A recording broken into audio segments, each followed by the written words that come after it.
တိရှာပြောနေသလားကိုယ်အဖော်မဲငါမှပြောမဲရတယ်အလွန်လေးနဲ့အလွန်မင်းသားရဲ့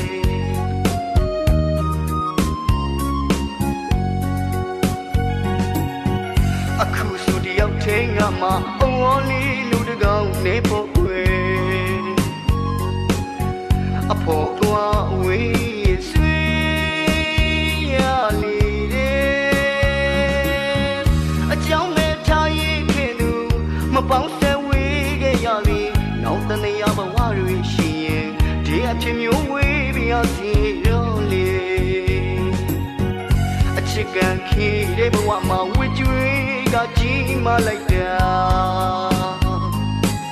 ဆွေးလန်းသောနှလုံးသားတွေမှာမိခွေရှာစင်းစားလေကွာ